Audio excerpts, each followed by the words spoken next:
कांग्रेस नेता राहुल गांधी की press conference के बाद पूर्व मुख्यमंत्री अशोक गहलोत ने चुनाव आयोग, बीजेपी और मीडिया पर तीखा हमला बोला। उन्होंने कहा, राहुल गांधी ने 6 महीने की मेहनत के बाद चुनाव आयोग की पोल खोली है। ये कोई मामूली खुलासा नहीं बल्कि 140 करोड़ लोगों के लोकतांत्रिक अधिकारों पर खतरे की घंटी है। अगर चुनाव आयोग और सत्तारूढ़ पार्टी मिलकर संस्थागत रिगिंग करेंगे तो लोकतंत्र खत्म हो जाएगा। गहलोत ने आरोप लगाया कि मोदी सरकार ने सुप्रीम कोर्ट की सुझाई चयन प्रक्रिया को दरकिनार कर गृह मंत्री को इलेक्शन कमिश्नर चयन समिति में शामिल किया, जिससे आयोग की निष्पक्षता पर संदेह गहराया। उन्होंने कहा, पहले चुनाव आयोग की साख इतनी थी कि दूसरे देश चुनाव कराने में हमारी मदद लेते थे। अब ये हाल है कि उसकी भाषा और रवैया विपक्ष से दुर्व्यवहार वाला हो गया है। मुख्यधारा मीडिया पर भी गहलोत का वार जारी रहा।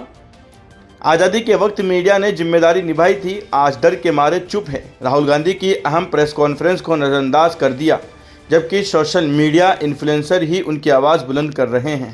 कमीशन कि हमारे यहाँ कोई गड़बड़ नहीं, वो तो संवैधानिक पद पर है। जो संवैधानिक शपथ लिया हुआ है वो शपथ पत्र किसको देगा?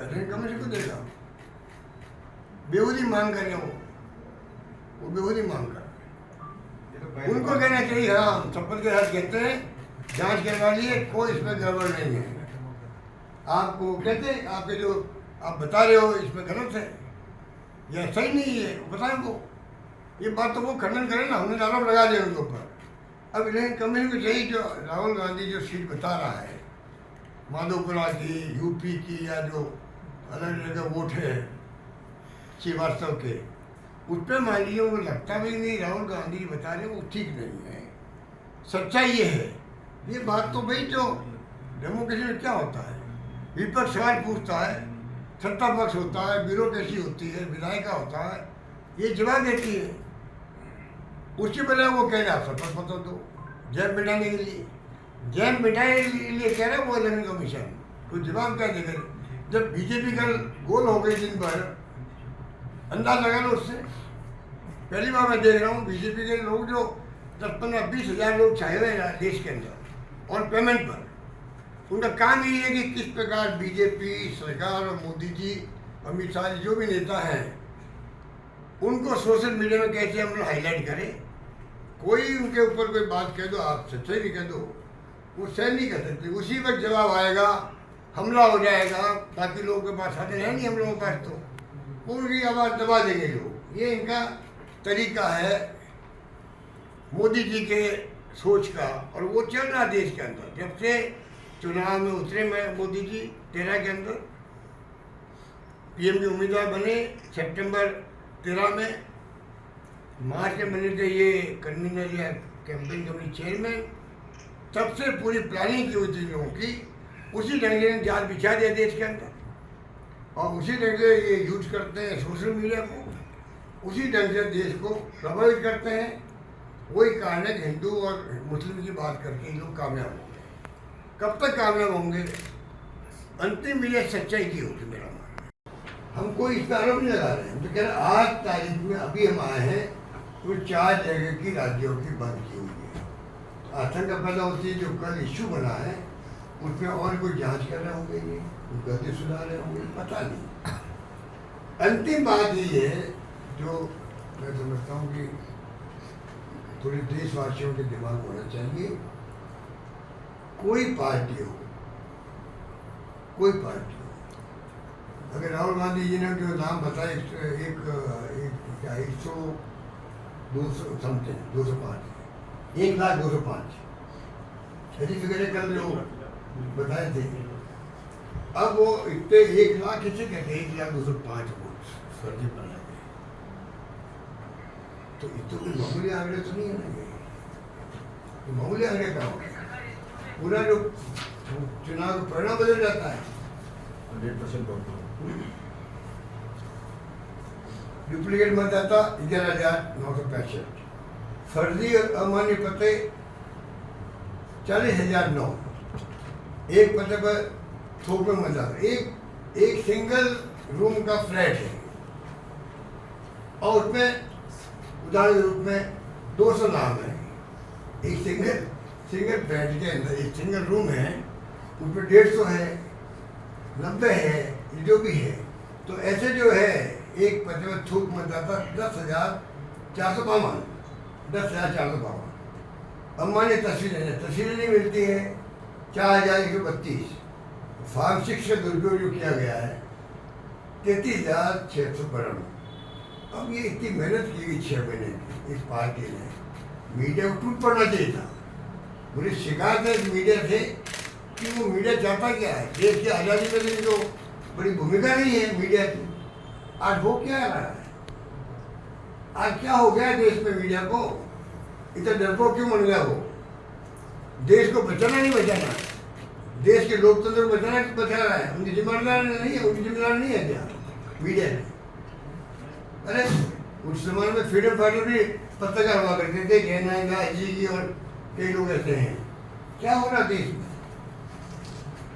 सर, एक अमेरिका जो टैरिफ लादे जा रहा है 25-50, इस पे भी क्या विदेश नीति सफल नहीं है या लगातार टैरिफ लादा जा रहा है, सरकार चुप है? और साथ में उनको जोड़ देते हैं, वो कहते हैं कि साहब राहुल गांधी को विदेश नीति की समझ नहीं है, बीजेपी वाले कहते हैं। भाई जिनको समझ नहीं होती वो ये भला काम दे सकता राहुल गांधी के लिए। राहुल गांधी तो बहुत इंटेलिजेंट व्यक्ति द्वारा है, देश विदेश सब नीति की उनको जानकारी भी है, बहुत विद्वान आदमी भी है, उनका धर्म भी हो चाहे वो राजनीति हो, सबकी समझ है। तो ऐसे जो बयान देते हैं उनकी खुद की समझ कुछ भी नहीं है, इस तरह की बातें करते हैं। पर ये जो आपने क्वेश्चन किया बहुत इम्पोर्टेंट है। जब आप कहना चाहिए कि मुसीबत आती है चारों ओर से आती है, ये कहावत पुरानी, वो लागू हो रही देश में।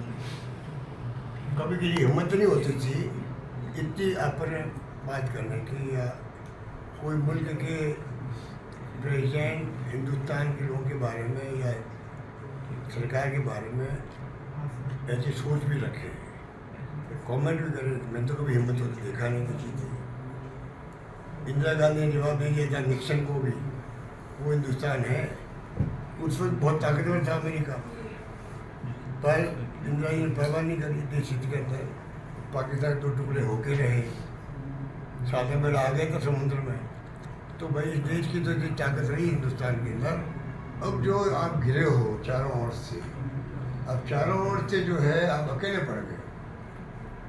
चाइना पाकिस्तान खुल करके आपके सामने आ गई ऑपरेशन सिंधु के अंदर, दुनिया मान रही है, पर आप कुछ नहीं कर पाए। हमारे बहादुर सैनिकों ने उनका मुकाबला किया, उनको तो हम सलाम करते हैं, पर वो दोनों साथ आ गए जिस रूप में हथियार दिए गए, आधुनिक हथियार जो चाइना के पास में है, वो शायद और किसी मुल्क के पास नहीं है। आधुनिक हथियार उनको मिल गए पाकिस्तान को, तो वहाँ आप गए। पाकिस्तान के साथ में तो तुर्की भी आ गया, चाइना भी आ गया, ये 2 मुल्क और आ गए। अमेरिका भी डायरेक्टली उनके साथ में लग रहा है, जो उसका बिजनेस इंटरेस्ट है कुछ भी है। जिस प्रकार से रशिया हमारा मित्र था, वो भी चुप हो गया उस वक्त में। दुनिया के किसी मुल्क ने हमारे बारे में कोई कमेंट नहीं किया, युद्ध चल रहा था तब। पहलगाम की घटना में तो सबने निंदा करी, अच्छी बात है, वो तो करने ही पड़ते हैं। आतंकवादी हमला हो कोई करने करे, सबने किया, पर आगे खड़ा कोई नहीं होगा आप सही। तो इसलिए जब आप अलग थलग पड़ गए तो भी ट्रम्प साहब की हिम्मत हो रही है बार बार बोलने की। क्या मतलब आप देखिए, दुस्साहस कर रहे हैं, 25% ड्यूटी, फिर धमकी अगले 24 घंटे में और कुछ भी कर सकता हूँ, 25 सीधा 50, फिर बोल गए आगे भी मैं कुछ भी कर सकता हूँ। ये तो कमाल हो गया।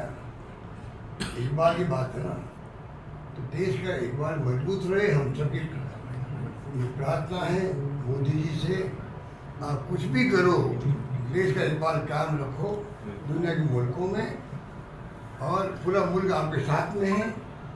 जैसे ऑपरेशन सिंदूर हुआ था, तो पक्ष विपक्ष सब ने, राहुल गांधी समेत, खड़गे साहब समेत सब ने एक स्वर में कहा था कि पूरा विपक्ष आपके साथ में, पूरा विपक्ष आपके साथ में। वही बात राहुल जी की है, खड़गे साहब की है। आप देश के लिए कुछ भी स्टेप उठाओ, पूरा मुल्क आपके साथ में, पक्ष विपक्ष आपके साथ मिलेगा। ये भावना आज भी विपक्ष की, मेरा मानना है। सर अब फिर उनके साथ तो मैं नहीं जोड़ता हूँ, पर मेरा मानना है कि हम जब विपक्ष में हैं, लगातार बोल रहे हैं कि जब केस हुआ था, बहुत संगीन केस था ये, हम सब चिंतित थे कि पूरे देश में, पूरे प्रदेश में तनाव का माहौल नहीं बन जाए। उस वक्त हमने जो स्टेप उठाए, 2-3 घंटे में पकड़ लिया हथियारों को,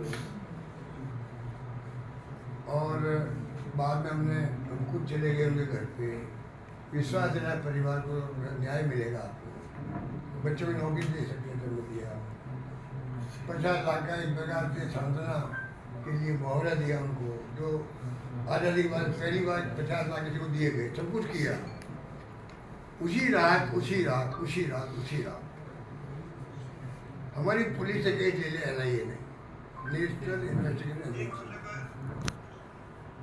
और लेने के बाद में ये हालात है जो आप कह रहे हो।